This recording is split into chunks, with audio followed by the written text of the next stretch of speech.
Dans cette enseigne de vente de jouets, c'est le calme après la tempête des courses de Noël. Toutefois, la boutique continue d'avoir une petite affluence dans ses rayons. Une satisfaction pour cette franchise récemment installée dans la zone. Globalement, là, on est le 26 décembre, ça a été aussi une très bonne journée.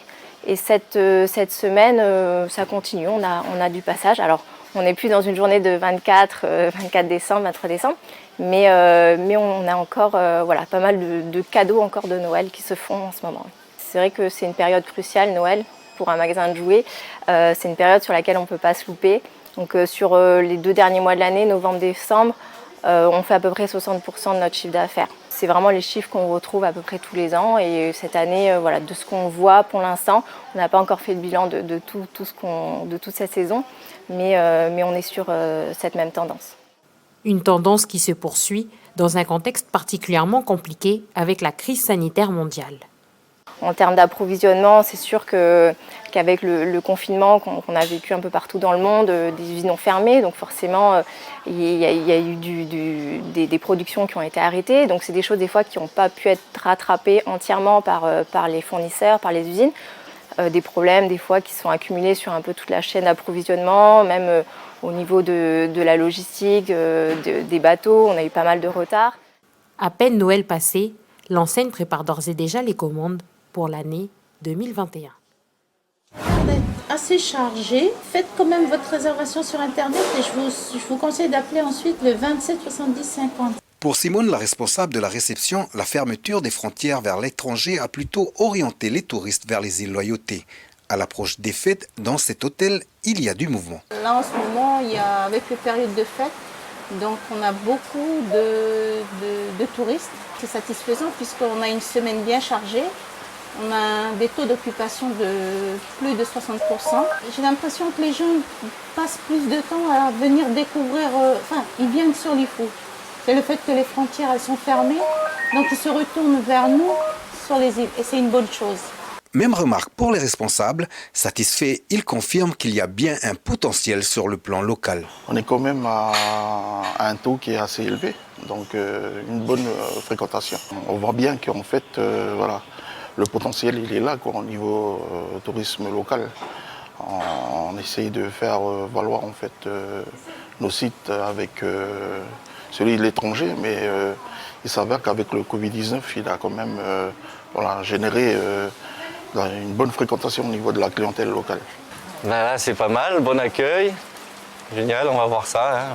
On découvre petit à petit, faire un peu de plongée, puis découvrir peut-être les grottes et la population locale. Hein. À noter que d'autres structures hôtelières comme l'Oasis de Kiamou ont subi des annulations dues aux derniers événements, mais les réservations reprennent pour janvier 2021. Voici Tibarama, le nouvel A320 Neo d'Aircalin. Cet appareil flambant neuf de dernière génération compte 168 sièges. Il doit être plus confortable, plus économe en énergie et plus silencieux que ses prédécesseurs Airbus. Alors, ce qui change principalement sur cet avion, ce sont ses moteurs. De nouvelle génération, Pratt & Whitney, et qui ont surtout une consommation nettement inférieure de l'ordre de 20% de moins que nos anciens moteurs. Aircalin ne s'en cache pas, la crise est passée par là, mais la compagnie poursuit le renouvellement de sa flotte. Elle finance 25% du coût de Tibarama, 43% ont été empruntés, les 32% restants sont financés par des aides de l'État. D'ailleurs, la livraison de cet avion a été repoussée puisqu'elle était prévue en mai dernier. Le contrat que nous avons signé avec Airbus date de 2017. Lorsque vous commandez un avion, vous le faites 3-4 ans en avance. Donc il n'y avait pas de possibilité de recul, sauf à ce que ça soit extrêmement coûteux pour la compagnie. Et donc un avion neuf qui va nous coûter nettement moins cher en maintenance, qui plus est, qui va économiser à peu près 20% de carburant par passager, est une bonne affaire économique pour l'entreprise qui en aura grandement besoin pour amorcer une reprise après cette période extrêmement compliquée. Tibarama effectuera son premier vol commercial le mercredi en direction de Wallis.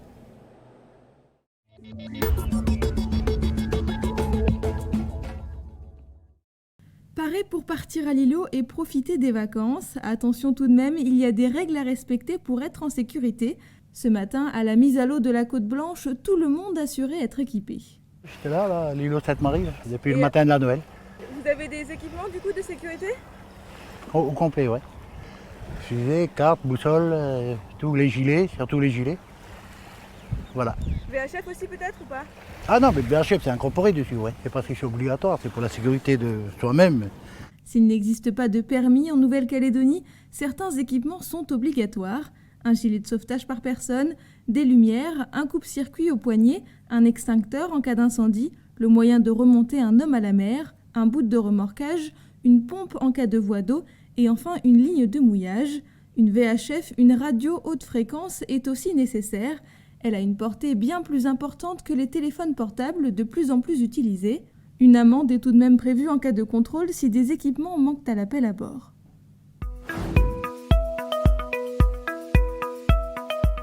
Je vais passer au pesé de chacun des ingrédients qui vont constituer chacune des pâtes individuellement.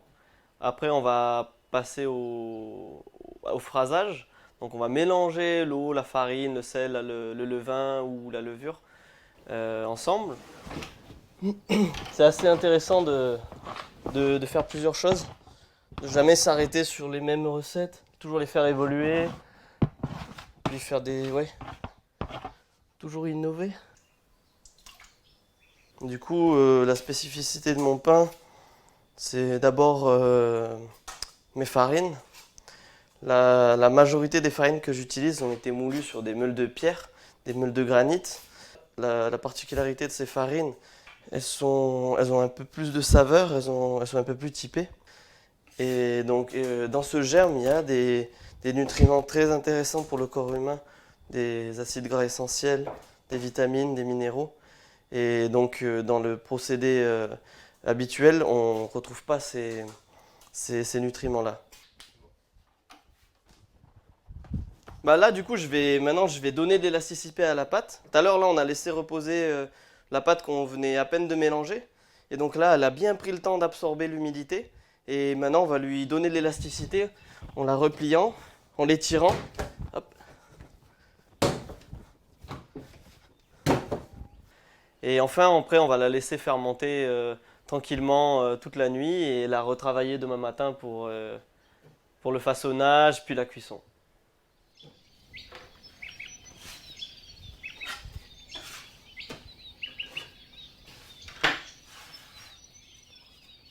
Le fait d'avoir un pétrissage à la main, c'est un pétrissage qui est très doux,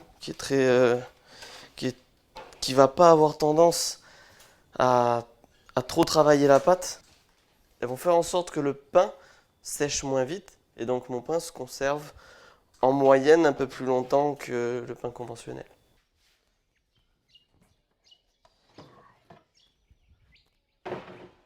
À travers ce pain, c'est de pouvoir proposer aux gens un pain de bonne qualité, un pain qui respecte la santé du consommateur, un pain qui a une âme en fait, qui est le reflet d'un savoir-faire.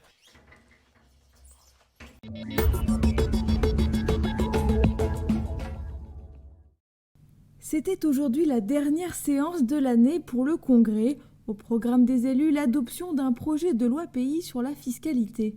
Alors, le point fort, c'est qu'à terme, les contribuables calédoniens auront un seul interlocuteur qui est la direction des services fiscaux. Et ça, c'est important, puisqu'actuellement, il y en a encore deux. Il y a le payeur et la direction des services fiscaux, avec la possibilité pour ceux qui en font expressément la demande d'avoir un moyen électronique, informatique, d'échange entre l'administration et eux, que ce soit pour procéder au règlement, pour échanger de l'information, pour les différents avis de mise en recouvrement qui peuvent être envoyés. Plus de rationalisation des services et de dématérialisation des procédures. Autre nouveauté, le seuil de recouvrement des patentés qui s'élevait à 10 000 francs est supprimé, c'est-à-dire qu'à l'avenir, tous les patentés devront s'acquitter de leurs impôts, même s'ils sont inférieurs à 10 000 francs. Mais ce qui a fait débat et largement divisé les élus dans l'hémicycle, c'est la réaffectation de taxes au profit du budget de répartition de la Nouvelle-Calédonie. À des taux différents, les taxes pour la transition énergétique et pour l'électricité, au profit de l'Agence calédonienne d'énergie, seront réorientées vers le budget de répartition.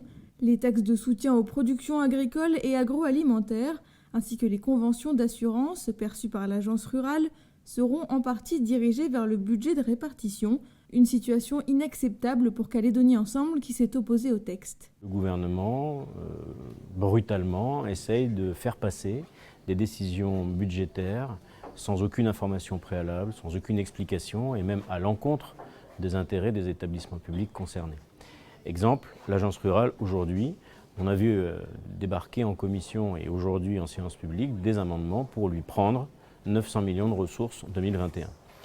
Donc on s'est évidemment opposé, d'abord parce que les discussions budgétaires elles doivent être globales, on ne peut pas prendre ça par petits bouts. Ensuite parce que l'agriculture, les agriculteurs ne peuvent pas être les dindons de la farce de cette situation totalement extraordinaire. Que le gouvernement ne sache pas arrêter un budget, bon, c'est un constat difficile, mais en aucun cas les agriculteurs ou l'agence rurale ne doivent être, ou la chambre d'agriculture, les victimes de cette absence d'anticipation ou de préparation. Il ne faut pas oublier une chose, c'est que 2021 est une année particulière. Nous avons la crise Covid-19 qui nous a durement frappés, ainsi que derrière des événements non négligeables dans le domaine minier, il faut le rappeler, et qu'on ne peut présenter un budget à l'équilibre que si on a les tenants aboutissants en termes de ressources. Le vote intervient tandis que le budget 2021 de la Nouvelle-Calédonie n'a toujours pas été adopté. Il sera voté par 12e, c'est-à-dire chaque mois. 2020 débute avec le passage du cyclone Wessi. Aucune victime n'avait été à déplorer. Les routes ont surtout été submergées, voire coupées, et des foyers ont été privés d'électricité. Mais 2020 fut surtout marqué par la pandémie de Covid-19. Alors que de nombreux pays sont durement touchés par ce virus, la Nouvelle-Calédonie est relativement épargnée. Plus de 18 500 tests ont été réalisés depuis le 18 mars, date à laquelle les 2 premiers cas y sont détectés. Fermeture des vols aux passagers entrants, mise en place de la quatorzaine, passage en confinement strict ou encore respect des gestes barrières, autant de mesures prises par le gouvernement calédonien pour contrer ce virus. Même si depuis le 20 avril, le pays a été déconfiné, qu'à ce jour il y a moins de 40 cas, le Covid-19 est toujours présent dans les esprits. Puisque cette crise sanitaire a ébranlé notre mode de vie, notre économie, et a même eu un impact sur le calendrier électoral. En effet, le second tour des élections municipales s'est finalement tenu le 28 juin au lieu du 15 mars. Cette crise sanitaire a également fortement impacté le secteur culturel. Cela se traduit par exemple par la fermeture des cinémas qui rouvrent leurs portes qu'en juillet dernier, l'annulation du festival Francophonie, un festival reporté à septembre 2021. Cette dernière a failli avoir raison de la foire agricole et artisanale de Bourail, événement phare au pays depuis 1977 qui s'est finalement tenu sur 2 jours au lieu de 3. Côté sport, là aussi le Covid a sévi, alors que Yingen Sport, championne de la Coupe de Calédonie, n'a pas pu participer au 7e tour de la Coupe de France prévu le 21 novembre dernier. Les pilotes de jet ski ont dû quant à eux s'armer de patience puisque la saison a été retardée. Finalement, le championnat a pu commencer fin juillet et s'est terminé en décembre.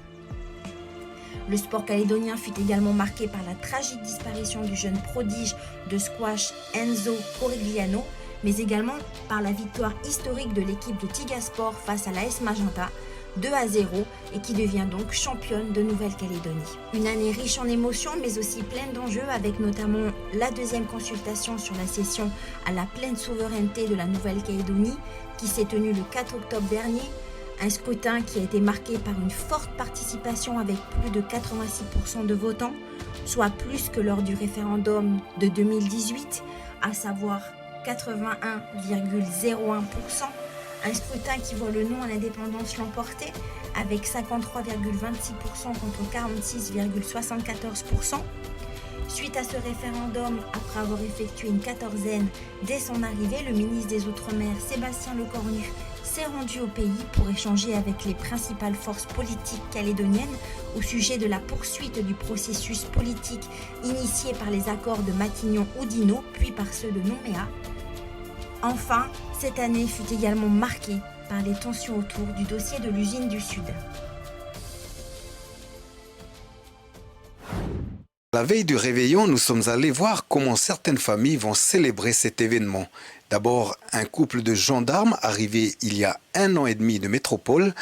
Ils sont arrivés à Lifou dimanche dernier. Ensuite, un couple de Canala venu passer quelque temps avec la famille de Lifou et enfin Maxime et sa petite famille arrivés en voilier. Les autres fois on est resté sur Nouméa, c'est la première fois qu'on quitte Nouméa pour les fêtes. On va passer les fêtes en version les îles, quoi.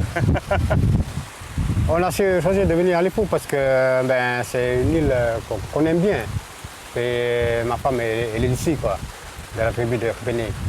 Et puis voilà, on est toujours content quand on vient passer les fêtes ici. Oui, plutôt un repas en famille, avec les sœurs aussi, ils viennent d'un peu partout aussi.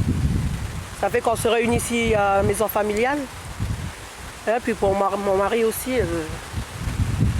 comme il a dit tout à l'heure, ça fait 4 ans qu'on n'est pas revenu ici. Là, ça va faire du bien de voir un peu la famille. Souvent en mer avec des copains, et là, cette année, on a décidé de venir à Lifou, à la marina. On avait été accueillis il y a 1 an et c'était plutôt bien passé. Donc on est revenu cette année pour réitérer. Les enfants ont bien apprécié le paysage et on s'est fait des copains ici, donc on a bien profité. Demain soir, on a des copains qui arrivent de Nouméa en avion pour une petite durée de 3 jours. Et donc on va se faire un bon repas ici et aller se poser sur la digue pour aller regarder tous les feux d'artifice qui va être tiré. À ce qui paraît, il y en a tiré toute la soirée. Joyeuses fêtes et bonne année de Lifou!